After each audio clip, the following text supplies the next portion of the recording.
오늘 우리에게 주시는 하나님 말씀은 사사기 13장 15절에서 20절까지의 말씀입니다.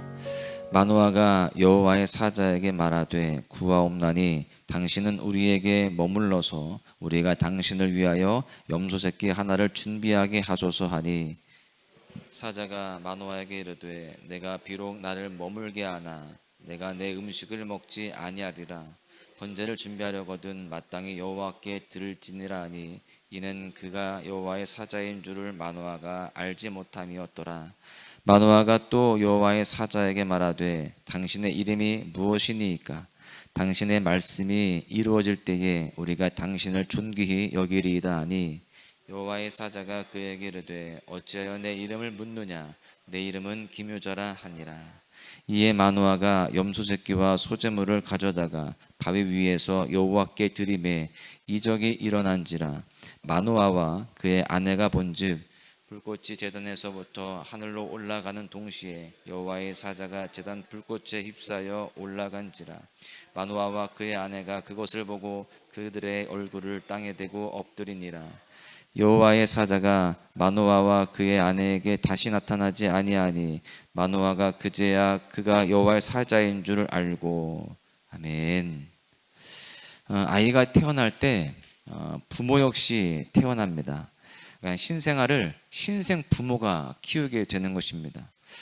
부모가 된다는 것은 일생일대의 정말 놀라운 변화가 아닐 수 없습니다. 자녀를 낳고 아빠가 되고 엄마가 되면 나를 지금껏 길러주신 그 아버지, 어머니의 위대함을 깨닫게 됐죠. 우리의 신앙생활도 마찬가지입니다. 부모가 되면 자녀를 바라보는 나의 눈길 속에서 하나님의 눈길을 발견하게 됩니다. 부모가 되면 이전까지 이해하지 못했던 하나님의 마음을 깨닫게 된다는 겁니다. 아버지가 되어야 아버지의 마음을 더 깊이 알게 된다는 것입니다. 하나님의 은혜로 새 생명의 축복을 누리게 된 마노아의 가정 역시 다시 태어나야 되었습니다. 예비 아빠 마노아는 하나님 아버지를 더 깊이 알아야 했다라는 것이죠. 그런데 오늘 본문의 말씀은요, 마노아의 영적인 한계를 적나라하게 노출하고 있습니다. 본문 15절의 말씀을 보십시오. 마노아가 여호와의 사자에게 말하되 구하옵나니 당신은 우리에게 머물러서 우리가 당신을 위하여 염소 새끼 하나를 준비하게 하소서 하니, 여호와의 사자가 자신을 찾아와서 아들을 낳을 것인데 그 아들이 보통 아들도 아니고 나실인이다 라고 이야기합니다. 이 말을 들은 마노아는요, 여호와의 사자를 그냥 보낼 수가 없었습니다. 그런데 그는 여기서 실수를 저지르죠. 우리가 당신을 위하여 염소 새끼 하나를 준비하게 하소서라고 이야기하는데, 지금 마노아는요, 하나님의 사자에게 음식을 대접하려고 합니다. 지금 마노아는요, 하나님의 사자를 단순히 선지자 정도로 여겼던 것입니다. 마노아의 영적인 한계가 여기에서 여실히 드러나는데요, 이에 하나님의 사자는 음식을 먹지 않겠다라고 말합니다. 16절의 말씀을 보십시오. 여호와의 사자가 마노아에게 이르되 내가 비록 나를 머물게 하나 내가 내 음식을 먹지 아니하리라. 번제를 준비하려거든 마땅히 여호와께 드릴지니라 하시니는 그가 여호와의 사자인 줄을 알지 못함이었더라. 하나님의 사자는요, 자신에게 줄 음식을 가지고 하나님께 번제를 드려라 라고 역제안을 합니다. 지금 이 여호와의 사자는요, 마노아의 시선을 하나님께로 옮기고 있는 거예요. 번제라는 것은 재물을 조금도 남김없이 다 불태워버리는 것입니다. 번제는 하나님께 집중하는 것이죠. 이것이 바로 예배라고 할 수 있습니다. 예배는 자신을 온전히 하나님께 드리는 것입니다. 예배를 드리는 사람은요, 번제물을 가지고 오면 그냥 끝나는 게 아닙니다. 그가 직접 제물을 죽이고 가죽을 벗기고 살코기에 각을 뜨고 내장과 다리를 씻는 일까지 모두 다 직접 합니다. 그 일들을 하면서 어떤 생각을 할까요? 자신의 모습을, 자신의 죄를 돌아보게 되게 될 것입니다. 지금 이 짐승처럼 내가 죽었어야 되는데, 지금 내가 이렇게 대신 살아가고 있구나라는 것을 깨닫게 되는 것이죠. 예배는요, 히브리어로 아바드입니다. 아바드는 섬기다, 부복하다라는 뜻을 가지는데요, 이것은 종이 주인을 섬길 때 사용하는 단어입니다. 그 당시에 노예들은요, 무릎을 꿇고 주인의 발에 입맞춤으로 경배하였습니다. 여러분, 소방청 통계에 따르면 2020년 기준 119 구급차로 이송된 심정지 환자 2만 7천여 명 중에서 2,900여 명이요, 구급차 안에서 심장 기능이 다시 회복되었다라고 합니다. 그러니까 10분의 1이 구급차 안에서 다시 심장이 뛰기 시작한 거예요. 전문가들은요, 골든타임 확보와 숙련된 심폐소생술 때문에 이렇게 10분의 1이 살 수 있었다라고 이야기합니다. 여러분, 저는 이 통계를 보면서 이런 생각이 들었습니다. 지금 하나님 앞에서 뛰어야 할 내 영혼의 심장이 뛰고 있는가? 혹시 규칙적으로 뛰어야 할 내 영혼의 심장이 불규칙하게 뛰고 있지는 않는가? 여러분, 혹여나 뛰어야 할 내 심장이 하나님을 향해 뛰지 않고 세상에 마음을 빼앗겨서 하나님 앞에서 내 영혼이 반응하지 않고 하나님께 부르짖어야 할 기도의 두 손을 모으지 않고 예배의 자리를 향하여서 나아가야 할 내 발이 탐심의 자리, 또 세상을 향한 그런 즐거움의 자리를 향하고 있지는 않는지 우리가 돌아보아야 되는 것입니다. 여러분, 이 예배가요, 우리 영혼이 소생하게 되어지는 골든타임이 되는 줄로 믿습니다. 그래서 예배가 중요하고 우리가 하루를 예배로 시작하며 매 순간 예배로 주님 앞에 나아가야 되는 것입니다.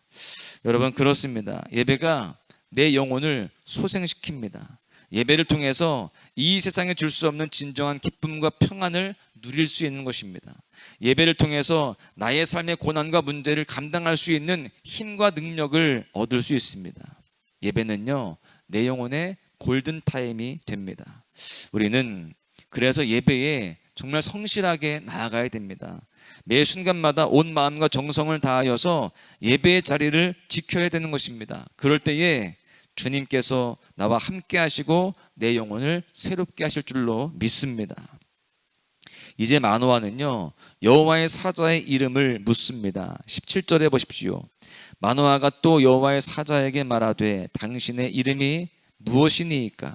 당신의 말씀이 이루어질 때에 우리가 당신을 존귀히 여기리이다 하니. 마노아는요, 이름이라도 알아서 당신이 말한 대로 아이가 태어나면 찾아가서 인사를 드리겠다, 이렇게 이야기하는 겁니다.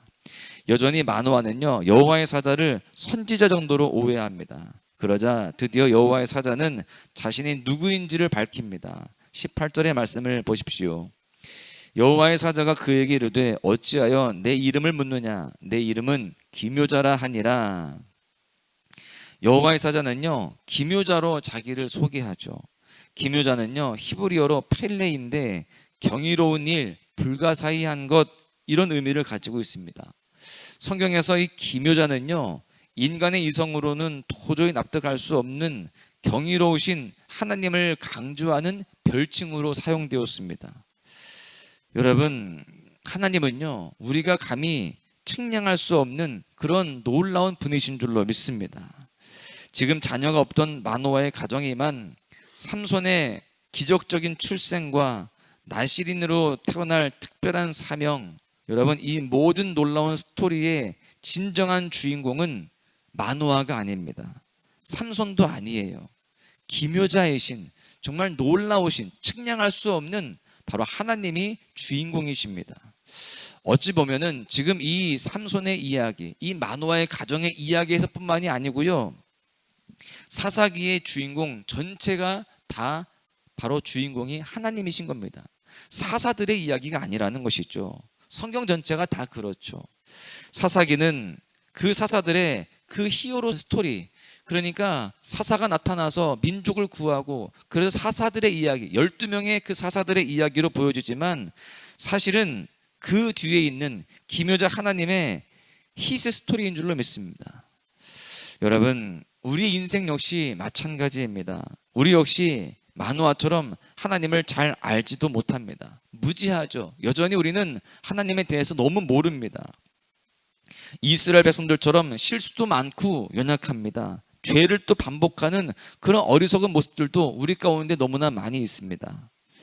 그런데요, 어떻게 우리가 하나님의 그 은혜 가운데 위대한 인생이 될 수 있을까요? 그것은 우리는 비록 작고 초라하지만 위대하신 하나님이 우리와 함께 하시기 때문인 줄로 믿습니다. 그래서 우리는 하나님의 그 위대하심 속에서 위대한 인생을 살아갈 수 있고 승리하는 인생을 살아가게 되는 것입니다. 내 인생의 주인공은요, 내가 아닙니다. 내 인생의 주인공은 오직 하나님 한 분이신 줄로 믿습니다. 매 순간 내 인생의 주인공이신 하나님을 우리는 더욱더 깊이 알아가야 됩니다. 말씀과 기도를 통해서 더욱 깊이 알아가고 또 그 가운데 주님과 깊이 교제해야 할 줄로 믿습니다. 그럴 때에 하나님께서 저와 여러분의 인생 가운데에 하나님의 놀라운 역사를 반드시 이루실 줄로 믿습니다. 그래서 우리는 그 하나님을 기묘자라고 선포할 수 있고 또 영광 돌려드릴 수 있는 것입니다. 때때로 내게 주신 하나님의 약속이 작고 초라해 보일 수 있습니다. 인간의 눈에 불가능해 보이는 일들이 있을 수 있습니다.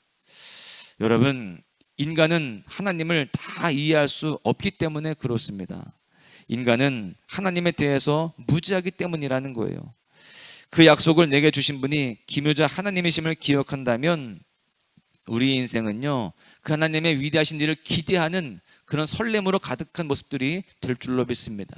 지금 내 앞에 있는 여러 가지 삶의 문제와 또 넘어야 할 여러 가지 인생의 산들이 있다 할지라도 기묘자이신 하나님을 신뢰하고 믿음으로 주님 앞에 나아가시기를 바랍니다. 예배에 힘쓰시고 더욱더 주님과 가까이 하고자 기도하며 살아가시기를 바랍니다. 말씀을 묵상하면서 더욱더 주님의 뜻을 알고자 힘쓰시기를 바랍니다. 그럴 때 하나님은요, 우리에게 약속하신 것을 반드시 이루실 것입니다. 그것을 다 경험하고 누리는 우리 인생이 되게 될 줄로 믿습니다. 이제 말씀을 정리합니다. 여러분, 우리의 심장은 지금 하나님을 향하여 잘 뛰고 있습니까? 하나님을 향해 뛰지 않는 내 심장이 다시 뛰는 골든타임은 바로 예배의 시간입니다. 예배의 자리에서 하나님을 향해 저와 여러분의 심장이 다시 뛰게 되기를 간절히 소망합니다. 또한 하나님은요, 인간의 머리로 측량할 수 없는 위대하신 기묘자 하나님이신 줄로 믿습니다. 비록 내 인생은 작고 초라해도요, 위대하신 하나님과 함께하는 인생은 위대한 인생이 될 줄로 믿습니다. 내 인생의 주인공은 내가 아니라 초라한 내 인생을 위대하게 만드시는 기묘자 하나님이십니다. 사랑하는 소망가족 여러분, 바라기는 우리가 오늘 말씀을 분명히 가슴에 새기고 더욱더 주님 안에 살아가야 할 줄로 믿습니다. 우리의 심장이, 우리 영혼의 심장이 주님을 향하여서 더욱더 힘있게 뛰고 더욱더 주님 안에 구함으로 그 기묘자이신 위대하신 그 하나님의 섭리 가운데에 오늘도 승리하며 주님의 이름을 높이는 복된 삶이 되시기를 주님의 이름으로 간절히 축원합니다. 예수 열방의 소망, 예수 우리의 위로자, 주는 온 땅에 영원한 소망, 예수 어둠 속의 빛, 예수 변함없는 진리, 주는 온 땅에 빛이 되시네. 우리 위해 죽으시고 다시